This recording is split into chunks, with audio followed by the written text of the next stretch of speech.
So I'm a big fan of the West Tigers rugby league team. Sorry. Hey everybody, and welcome back to the Pat Doherty podcast with me, your host, Pat Doherty. I'm very excited to be here. I'm very excited that you were here as well, okay? I truly am. I'm a big fan of the West Tigers rugby league team, and hang on, I hope you're doing good. Let me tell you, I'll tell you how I'm feeling, and then we'll talk about some stuff. I think that's probably the best move. Apologies if there's a little bit of noise going on. I live in a very urban, vocally urban place. There's some buses, there's some cars.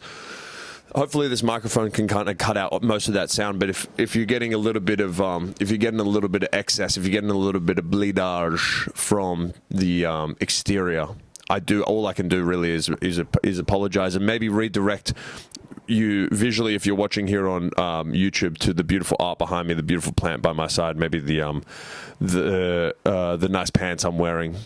So it's like life is a give and a take. It might be a little bit noisy in the background, and which is potentially painful for your ears, but then it's also quite a nice visual stimuli going on. So maybe we can balance it out. And if you were just an audio listener, then I do apologize about that kind of stuff. But let me just redirect your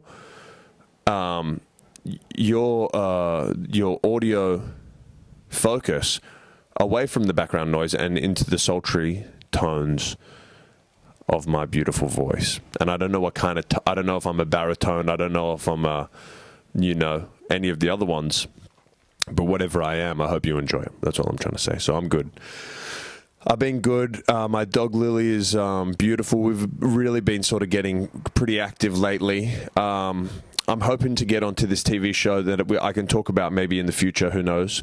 I'm in the process of getting interviewed for it, and hopefully I can get onto this TV show. But it does require me to be physically active, and I'm an athlete by nature.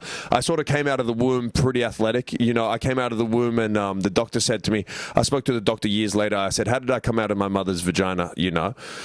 In a more eloquent sort of way, and he said, you came out doing cartwheels and then a round off, landed perfectly on your feet, 10 out of 10, and walked away. I came out, I never even crawled in my life. I've never once crawled in my life, and I'm not going to start now, and I'm not going to start ever. I've been walking. I walked out of the womb, basically, and that was the thing, because my mother had a beautiful sort of projectile. She really sort of, when they say, I think what they say to you as a pregnant woman when you're giving birth, they sort of say, squeeze, and she did, and with a lot of velocity. Plus, I was eager to get out. I was a premature baby, and a lot of people can see that when they look at me in the eyes and the body and the face. And, I was a premature baby. And I honestly just think that that's a good sign. If you're a premature baby, it's a phenomenal sign for your character and for your determination in this world. You want to be early for life? You want to get out there and get started 2 to 4 weeks early? When everyone else is just rolling around in, baby fluid in the belly? You don't get more comfortable than being in your mother's stomach. And I wanted to get out because guess what? I thought in the future, crypto, investments, waking up at 4 a.m., balancing the books, getting a six-pack. All right? That's what I was all about. So, I've been athletic. Sorry, I went on a tangent there. I lost my train of thought for a second. But, I've been athletic. So, hopefully I can get onto this TV show. But, nothing is written in stone. Nothing is written in ink. Nothing is written in blood. It's just a philosophy, and it's just an idea right now that potentially I'll get on this thing. But in preparation for me being on this show, and that's me manifesting, I would like to be physically not in my prime. I think that would take about a 6-month training camp to get really in my prime, back to the top, as it were. But I want to be getting kind of close to it. And I'm one of these lucky operators that if I'm sort of starting to eat right, if I'm moving my body within the space of a week, 5 days to a week, I can get into a pretty good space. I don't know how many more years I have left of that, because I've still got this gut that I can't really get rid of right now. I'm 32 years old, which is, that's crazy to me and a lot of people around me that I'm 32 years old. But I am. And, your ability to bounce back does go down slightly with age. But, I've got the, what's the word I'm looking for? I've got the, come on, what is that called, man? Metabolism that helps me out. Keeps me good. Anyway, this podcast is going to be about 30 minutes long, by the way. I wanted to say that. Maybe just shy of 30 minutes. Anywhere from 25 minutes to 30 minutes long. Until I can find a better camera that lasts longer than 30 minutes before it shuts off. And that's a little glimpse behind the curtain for you personally, as a viewer and as a fan and as a friend. But that's one of my goals in life is to always get better. And right now we're at ground zero, but we're going to get up there. That's another little tangent. I apologize, but I have been good. And, me and Lily, we've been very active. She's going really well. For all those people that see Lily on my Instagram and interact with me, talking about how beautiful she is, etc., etc. She truly is. She's doing this thing right now where she loves to sleep under my bed. And I know a lot of people have their dogs sleep under the bed, but Lily has always been a sleep on top of the bed kind of gal. Or she's also been a sleep on her own bed kind of gal. She oscillates between extraordinarily cuddly to Miss Independent. And that's what I love about her. My dog is the most 0 to 100 operator there ever has been. There truly has been. She wants to cuddle all day, every day. She wants to cuddle for 72 hours, or she wants you to not even look at her for a week and a half. She goes feral. She goes from being a complete teddy bear to the most feral dog you've ever seen in your entire life. And that's why I love her. The instability, the range. If she was an actress, she's Meryl Streep. She's got 25 Oscars, however many Oscars that girl has, that woman has, that lady has, that fantastic actor has. And so that's good stuff. We've been good. What else has been going on? Beachside Comedy Club is now shut down officially due to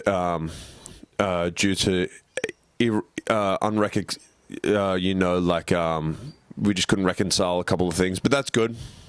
My days as a comedy room runner have come to an end. I will be probably running maybe like monthly event shows. That's the next sort of project on the horizon. But the weekly, day-to-day running of weekly, week-to-week running of a comedy club is just not. I can't do it anymore. And that's an important thing as a human being. You got to recognize when you can do stuff, when you can't do it anymore. And you hopefully try and grow and evolve from there, which I will, because I'm feeling good, So that's been going on comedically. Filming Yeah Mad. All the fans of Yeah Mad, thank you for getting around. I just dropped a reel yesterday and a TikTok yesterday about me watching Yeah Mad, and then so I film it, and then the caption says like, "Oh, Pat is the most amazing member of Yeah Mad TV. So handsome, so athletic, so cute, la la la la la," and then it's the trend where like the camera flips back and it realizes me. I know I'm so late to that trend. I actually know that I'm so late to that trend, and it also is another sign of me being 32 years old now. But I just thought that was so funny, and it got a lot of love online. So thank you everybody that's been getting around that. We're filming again in another couple of days, which is very exciting. I can't wait to do that. I want to get, everyone keeps going, how many, you can run out of dad jokes. Surely you're going to be running out of dad jokes. I'm like, not me, dude. I'm going to have dad jokes until the day I die.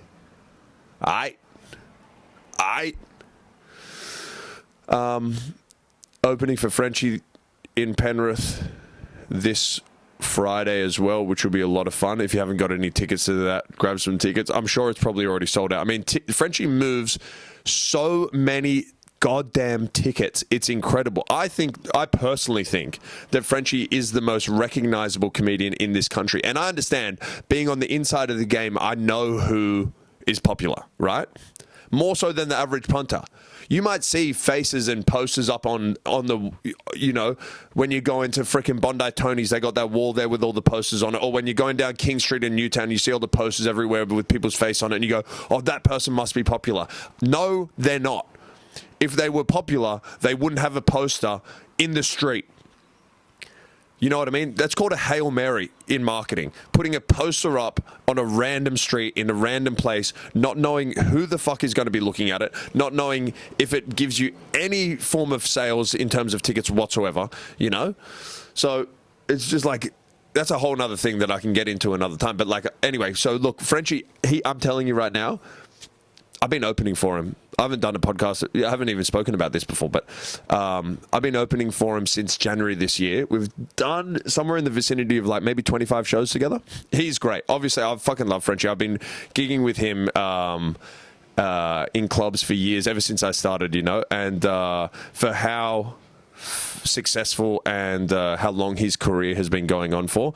Very humble, very nice dude. Very humble, very nice dude.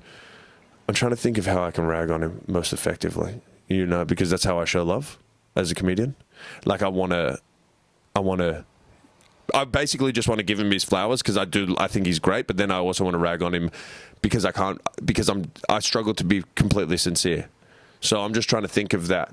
How could I rag on him that would actually kind of hurt him a little bit, but then would also make him not, then also he would know that I was joking about it, you know? Whatever, you know, I don't need to do that. I can just be sincere. This guy, I've been touring with him. He's been fantastic. And there's not, I swear to God,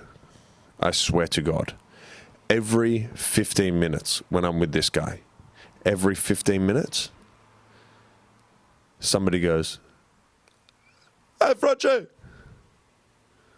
Hey, Frenchy. What's going on, Frenchy? Okay, listen. Frenchy is the most recognizable comedian in the country. That's what I'm saying to you right now. And I've hung out with every comedian, pretty much, I feel like. I've hung out with almost every comedian that's ever existed in Australia. I've been touring with Frenchy since the start of the year. Whenever I'm hanging out with him, every 15 minutes, somebody goes, Frenchy. And it could be from a car. It's been from a car many times. It's been from an electric scooter maybe 7 times, twice in Cairns. It's been from the back of a paddy wagon. One particular time, there was a tiny little hole at the back of a paddy wagon, and he was looking out there. He was just trying to stay vigilant, even though he was basically incarcerated. He was trying to stay vigilant, and he saw Frenchy, and that really sort of brightened that guy's day up. I imagine he had a bit of a stinker beforehand, and he saw Frenchy, and he was going kind of crazy. I'm telling you, every 15 minutes, somebody is going crazy for Frenchy. Hey, Frenchy, hey, Frenchy, hey, Frenchy. Most recognizable comedian in the country, hands down. Easily.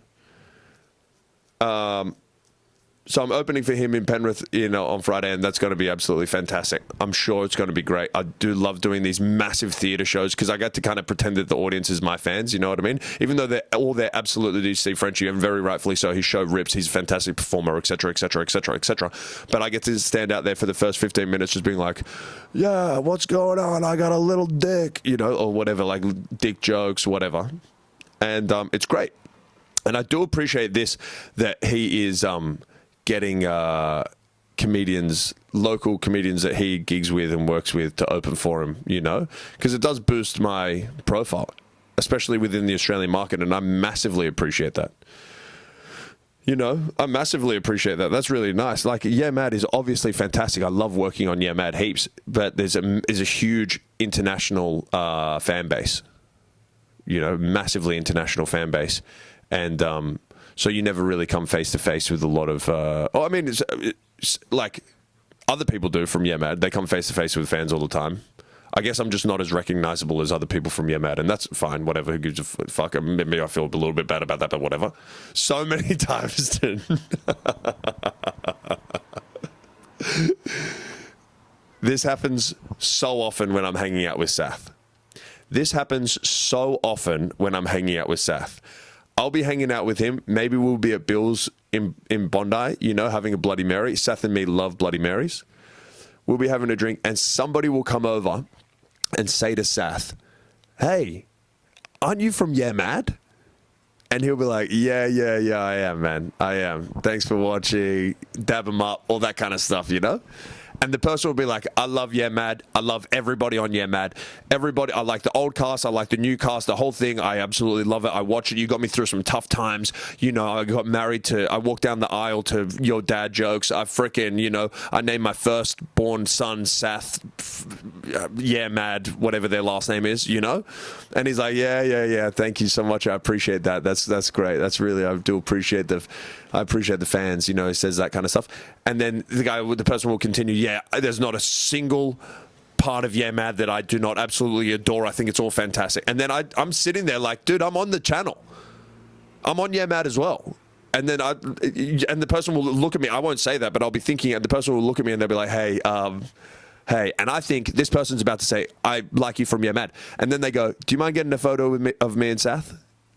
And I go, I can do that. That's fine. But it's all love. It's all love, you know what I mean? That's the thing with the Yeah Mad audience, international audience for myself personally. Domestic audience for people like Seth and Matt and a couple others. But with Frenchy's audience, it's very Australian-centric. And that's why it's fucking cool that he brings me on tour, because I can hopefully start touring myself to all of these markets that we've been, develop my own fan base, live my dream of being a touring, performing, stand-up comedian. So I'm very thankful that he does that, you know? It's very nice of him to do all that kind of shit. But that's kind of everything that's going on. Oh, me and Seth actually have a show coming up at the Sydney Comedy Festival. It's called Seth and Pat's Comedy Night, featuring Seth Nadesan and Pat Doherty. The name could have been slightly better. I'm not going to lie to you about that one. It could have been slightly better and more creative, but we came up with it. We put it on the posters, we put it on the marketing. So that's what the name of the show is going to be. And it is actually going to be fantastic. If I can hit my salesman plug shit for a second.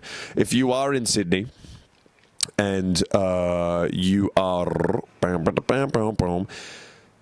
if you are in Sydney on Saturday the 17th of May and Sunday the 18th of May, let me just check these dates real quick.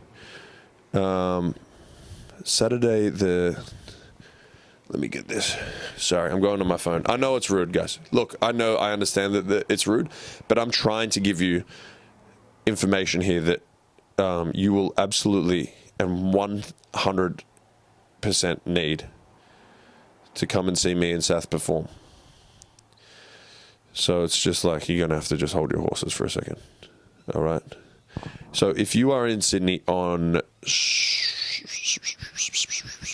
Saturday the 17th of May and Sunday the 18th of May, make sure you come to the Factory Theatre. The Saturday show is 7:30. The Sunday show is 7:30.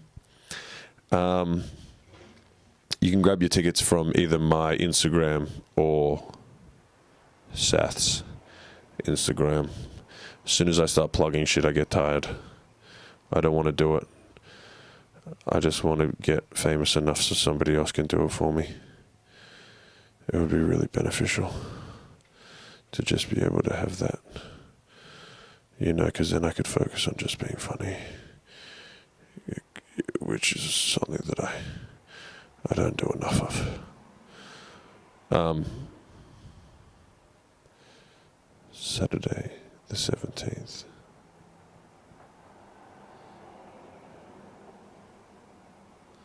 Sunday the 18th. Get your tickets from me, my Instagram, or Seth's Instagram. It's very important you do this. Now I'm just checking how many tickets have been sold, actually. Beautiful stuff. Absolutely fantastic. Saturday night is going to sell out, so you won't be able to get any tickets there, unfortunately. Sunday night, we still need to move quite a lot of tickets. We've sold 11% of our tickets, which isn't great. But I actually think that those tickets will move pretty fast. So grab your tickets and check that out. And that's kind of what's been going on, you know. I can do up to 50 push-ups now in a row, which is pretty awesome. And, yeah, I hope you've been going well, man. I hope if you've been in a little rut, I hope that you can see the light at the end of the tunnel. I hope you have beautiful friends and family around you that will lift you up and help you realize that life is good. Life is short. Life needs to be, celebrated every day that we have the potential to do that. And I understand if you're coming from a place where you're sat down and you're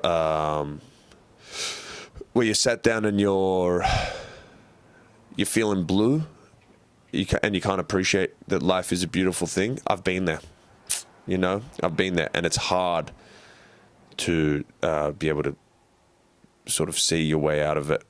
But there is always a way out of it. So I hope if you're feeling that way right now, I hope you understand that you can climb your way back to the top where you deserve to be. You're a beautiful son of a bitch. I don't know where you're listening to this from. Pakistan, Antarctica. I have a lot of listeners in Antarctica. South Africa. If you're listening to it in South Africa. If you're listening to this in any part of Europe, in any part of the United States, I want you to understand one thing, and I want you to say this after me. I am a son of a bitch. I'm a son of a bitch. That's not the best one. Let me start again. You say this after me. I will give Pat Doherty $650 in my nation's currency, and I'll send it directly to his PayPal. No, I'm just kidding. I fucked up. I fucked this up. All I'm trying to say is that you rip, and you will continue to rip. How much time are we out here? We've got like another 5 minutes. I can't remember what we've spoken about. I apologize. The majority of these first couple of episodes is just going to be a bit of a rant, but hopefully you like it. If you don't like it, then you don't have to listen. That's the beauty of it. You know what I mean?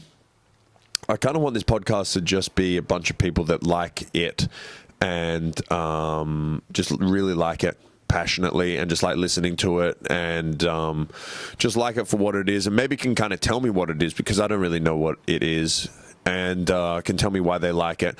And, in the future, I want to have some segments and stuff, so that would be good. It's always good to have goals. You got to have goals. You really got to have goals. You got to have ambition.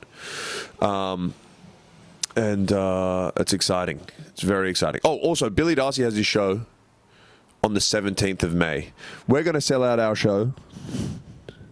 So if you can't get tickets to our Saturday show, get tickets to our Sunday show, and also get tickets to Billy's. Sorry, if you can't get tickets to our Saturday show, get tickets to our Sunday show. And if you can't get tickets to our Sunday show, get tickets to his Saturday show. We're going to have a joint after party. I don't know where that's going to be, but, it's just a great weekend of comedy. It's a really great weekend of comedy. Freddie McManus is doing Breaking the Musical. Steph Broadbridge's Breaking the Musical based off Ray Gunn, the breakdancer from the Olympics. Apparently, I think that's what it's based on. I think legally you have to say apparently, so I'm not exactly sure who it's based on. And then Rowan Arneal actually has his shows this weekend, and they're going to rip. Plus, there's a whole bunch of people from around Australia that are going to come and check out the shows. That are coming and performing in Sydney, and should check them out. But one thing that you should not do, if you are a fan of comedy, right, do not go and see the weak-ass comedians that Century Entertainment bring to this fine country for the Sydney Comedy Festival. Some of them, and message me personally, I will tell you who is good, but I am sick to death. I'm sick to death of these D-list fucking international acts coming over to this country, performing at the Sydney Comedy Festival when so many great Australian and Sydney-based comedians miss out on the opportunity to do these huge venues like the Enmore Theatre and the Sydney Opera House and all this kind of shit. This festival should really celebrate phenomenal Australian talent, right? While also integrating unreal international acts. There is no doubt about it. I have no qualms with that. But just year after year, I'm just seeing these bullshit fucking acts be brought over and treated like royalty, while year after year the Sydney Comedy Festival just shits on its own fucking comedians, and it's dog shit. So if you have money in your pocket and you're going to spend your money at the Sydney Comedy Festival. Go and see people like Johns and Ray Badron and Andrew Hamilton and me and Billy and Freddie and Eloise Eftos and Jess Fuchs and Breaking the Musical with Steph Broadbridge and Freddie McManus and Annie Boyle and Andrew Barnett and Kate Dolan and all these fantastic comedians, you know what I mean? Some of the international acts are fantastic. I'm not, some of them are good, some of them are shit. It's just that these opportunities seem to be given to people that definitely weren't at Sweeney's performing to 6 people trying to get fucking good. I'll tell you that much. Anyway, whatever. That's a bit too behind. That's a bit too inside baseball, probably. But look, chat to me on Instagram if you want some more inside goss on that one, all right? That's all I'm going to say about that. I think I started this whole thing off trying to talk about how I like the West Tigers. What time are we at? Well, I guess we got a little bit of time to talk about it. The West Tigers are currently having the greatest... West Tigers are my rugby league team. If you're not familiar with rugby league, if you're an international listener, rugby league is in Australia. It is a game that we play in Australia. It's also played in England. It's played in New Zealand. And a couple of countries, PNG. Very similar. The most visually similar game there is rugby union, right? 6 tackles. It's not as continuous, whatever. I follow a team called the West Tigers, and they are currently they've got the wooden spoon 2 years in a row, but they're currently having one of the greatest seasons of their entire existence since they were formed in 2000. I do believe that it is off the back of some phenomenal recruitment. The likes of Appy Coruscant, our co-captain, Jerome Luai, absolutely phenomenal. Galvin, who will be leaving at some time soon. I hope sooner rather than later, unfortunately. But a young gun who's, really sort of been fantastic within the team. De Silva, unreal. Buller, phenomenal. And the list does go on. Royce Hunt, Taylor May. And it just feels so good. If you are a person that has been supporting a dogshit team for year after year after year after year, and you've just seen them just be horrific, maybe because of their own volition, maybe because of they weren't favoured within the competition they play within, whatever it is, you understand how good it feels to see your team find some form of success. Like, the Tigers are currently they're ranked 8th overall. And that isn't a phenomenal place to be. It's not a bad place to be. But for the West Tigers, it's literally almost the best position after, I think we're 5-4 right now. After 9 games within the season, it's easily the highest rank we've had since maybe 2011. And I just cannot tell you how good that makes me feel. So shout out to the West Tigers. Thank you very much. I'll maybe talk a little bit more about that kind of shit coming up. We got the UFC this weekend as well for all my other sports fans. It is Bilal Muhammad versus Jack Della Maddalena for the welterweight strap over in Vancouver, Canada, which is very exciting. Jack Della Maddalena obviously being an Aussie from Perth, and that's going to be absolutely fantastic. Check out UFC Chat, another video I'll upload. I'm going to do a couple predictions for the final, for the main card there. But that's the end of our first episode. Honestly, I don't really know what this episode was about. I don't even know what to caption it or title it at all. But I appreciate you listening to me rant. I'll be back next week.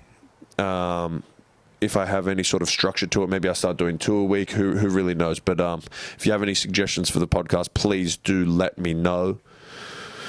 I've been Pat Doherty. This has been the Pat Doherty podcast. You've been fantastic. See you soon.